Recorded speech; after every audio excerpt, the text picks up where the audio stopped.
Undang-undang perampasan aset itu apa?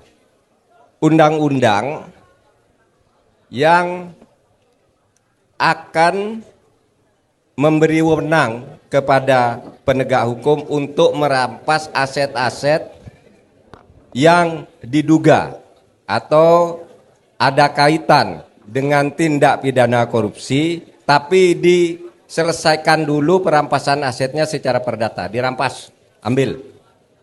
Tidak usah nunggu putusan pengadilan. Karena banyak pidana sedang berjalan, asetnya dialihkan, perkaranya berjalan panjang, asetnya dialihkan. Jadi ambil dulu, ini ada dugaan pidana, ambil gitu. Nah, ini penting bagi pemberantasan korupsi. Pemerintah sudah ngajukan ini sampai ke DPR sekarang ya, sampai DPR.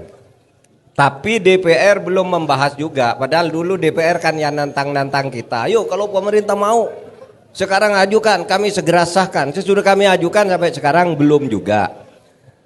Bahwa kemudian dinilai ada perbedaan antara pemerintah dengan DPR, itu konsekuensi saja, masyarakat boleh menilai begitu. Tetapi menurut hukum tata negaranya, kalau DPR tidak membahas kan tidak disahkan juga, gitu, tidak akan disahkan juga. Oleh sebab itu ya nunggu DPR saja kita. Nah, nanti kalau ini tidak juga dibahas-bahas, ya kita cari jalan lain lah. Kan bisa saja dengan cara-cara lain itu nanti kita lakukan. Tetapi ini penting undang-undang ini karena sebenarnya sudah disetujui oleh semua sebenarnya sebelumnya, baik oleh pemerintah maupun oleh semua parpol. Nah, tiba-tiba sekarang kita belum diberi kabar apa-apa. Kita ngajukan itu sudah bulan Mei.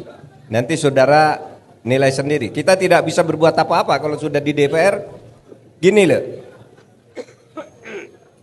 Kalau DPR tidak membahas, lalu kita bertindak lebih jauh, misalnya mengeluarkan perpu, bisa saja, keluarkan aja perpu gitu. Nanti kalau DPR menolak sudah perpu ya udah.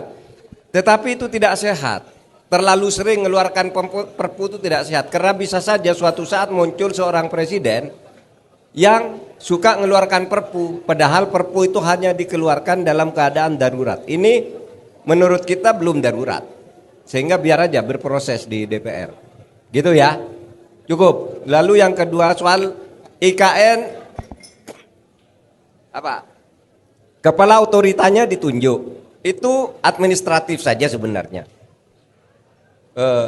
Bukan terkait dengan soal demokratis atau tidak demokratis. Tapi kalau dalam kenyataannya nanti IKN itu menjadi pusat kegiatan politik karena ibu kota negara, ya kan undang-undangnya bisa diubah. Oleh sebab itu hal-hal yang sekarang dirasa tidak baik, besok undang-undangnya diperbaiki aja. Kenapa sih? Kayak undang-undang KPK katanya yang sekarang jelek, besok perbaiki lagi, kenapa? Kan bisa diubah undang-undang itu. Gitu ya. Tepuk tangan dulu Tepuk tangan dong untuk Prof. Mahfud.